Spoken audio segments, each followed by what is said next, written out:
घोषणा का समर्थन करती है। इससे पहले केंद्रीय गृह मंत्री अमित शाह ने जम्मू कश्मीर में आगामी विधानसभा चुनाव को लेकर कांग्रेस और नेशनल कॉन्फ्रेंस के गठबंधन पर सवाल उठाए। अमित शाह ने कांग्रेस और एनसी से 10 सवाल पूछे।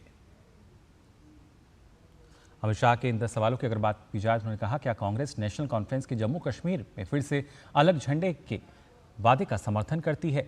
साथ ही क्या राहुल गांधी और कांग्रेस पार्टी धारा 370 और आर्टिकल 35A को हटाएंगे?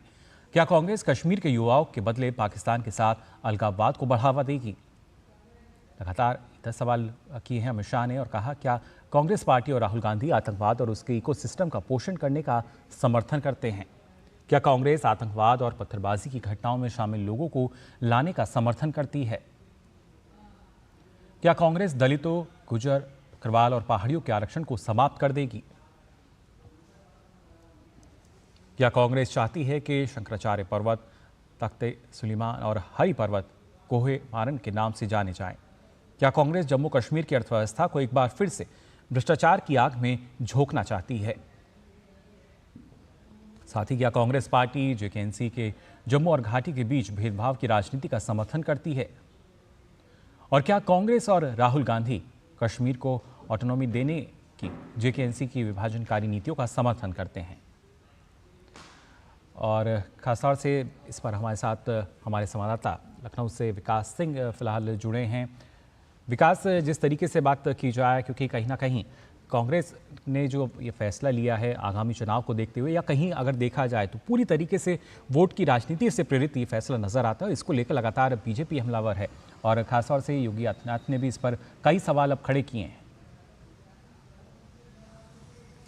जी बिल्कुल, मुख्यमंत्री योगी आदित्यनाथ ने ये सवाल खड़े किए हुए हैं क्योंकि धारा 370 और 35 से जब हटाए जाने की पूरे देश की एक ख्वाहिश थी, तमन्ना थी, जो दशकों से इंतजार कर रहे थे, जिसको भारतीय जनता पार्टी की सरकार ने खत्म किया। और उसके बाद अब वहां आम चुनाव होने जा रहे हैं। इन चुनाव में कांग्रेस जब नेशनल कॉन्फ्रेंस के साथ गठबंधन की बात करती है, इंडी गठबंधन में हमेशा देखा गया है कि वो धर्मनिरपेक्षता के नाम पर तमाम सारी देश विरोधी ताकतों के पक्ष में खड़े नजर आते हैं।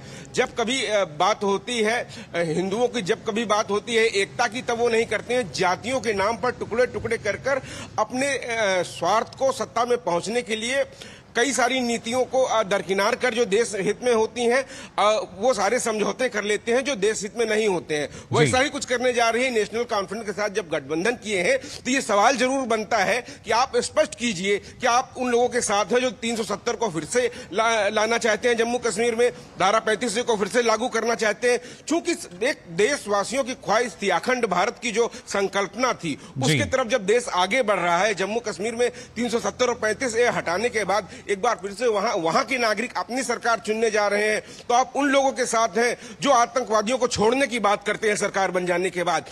तो ये एक सवाल बनता है, इनसे पूछा जाना चाहिए कि कब तक आप जो है सांप्रदायिकता के नाम पर इस तरीके के फैसले लेते रहेंगे। सत्ता में आने के लिए तमाम सारी चीजों पर आप समझौता कर लेते हैं, लेकिन सत्ता आपको फिर भी नहीं मिलती है, क्योंकि जनता जानती है इस बात को कि देश की एकता, देश की अखंडता, देश की जरूरत है और आगे बढ़ना है। हम जिस तरीके से जिस गति से आगे बढ़ रहे हैं, जो बड़े फैसले लिए गए हैं, उन फैसलों का दशकों से इंतजार था इस देश की जनता को। हर व्यक्ति उसके लिए खुश है, गौरवान्वित है, और आप उन लोगों के साथ चले जाते हैं समझौता करने के लिए जो देश विरोधी बातें करते हैं। तो मुख्यमंत्री योगी आदित्यनाथ ने तमाम सारे ये सवाल उठाए हैं कांग्रेस से, और बिल्कुल कांग्रेस को इसका जवाब देना ही चाहिए, लेकिन हर मौके पर कांग्रेस ऐसे खामोशी नजर आती है। जी बिल्कुल, लगातार ऐसे सवालों पे कहीं ना कहीं कांग्रेस की खामोशी नजर आती है, चुप्पी साध लेती है।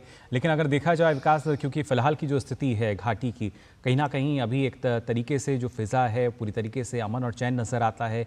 लेकिन क्या विधानसभा चुनाव से पहले जिस तरह का गठबंधन ये किया गया, तो कहीं ना कहीं एक बार फिर से घाटी की फिजा में आतंकवाद या अलगाववाद का जहर घोलने की जो कोशिश है, वो क्या माना जाए इसको? क्योंकि जो जनता है वहाँ की शायद वो भी नहीं चाहती इस तरीके से।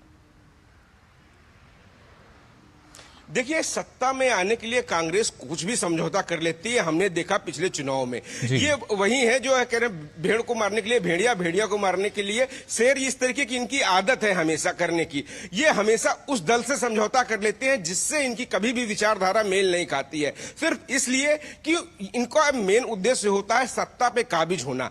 उत्तर प्रदेश में भी चुनाव में देखा गया कि उन्होंने समाजवादी पार्टी से गठबंधन किया, इससे पहले बहुजन समाज पार्टी से गठबंधन किया। वो जब गठबंधन करने के बाद वो पार्टियां इनको ही खत्म कर गई। यही महाराष्ट्र में हमने देखा और यही आगे देखते आ रहे हैं। अब नेशनल कॉन्फ्रेंस के साथ इनको कम से कम इस बात को जरूर सोचना चाहिए कि जब मसला देश की अखंडता का हो, देश की अस्मिता का हो, जो निर्णय कभी भी कुछ नेता पहले के नहीं ले पाए, वो निर्णय धारा 370 और 35 से वहां से हटा। और उसके बाद जब वहां पर विकास पहुंचने लगा है, आम लोगों तक पहुंचने लगा है।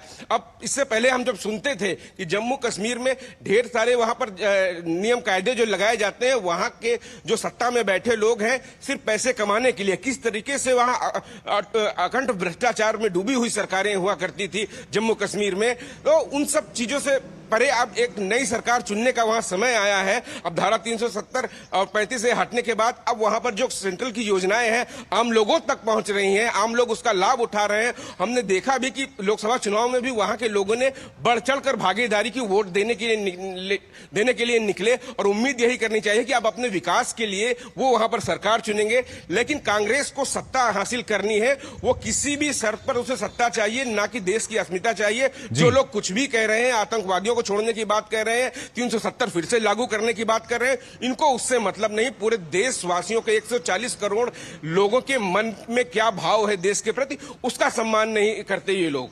जी बिल्कुल विकास, और कहीं ना कहीं कांग्रेस की तरफ से लगातार जो कदम उठाए जाते हैं, जो फैसले उठाए जाते हैं, उनको ही सवालों के कटघरे में लाकर खड़ा करते हैं। और ये भी एक बार फिर से ऐसे ही देखने को मिला। फिलहाल बहुत बहुत शुक्रिया आपका हमारे साथ जुड़ने के लिए।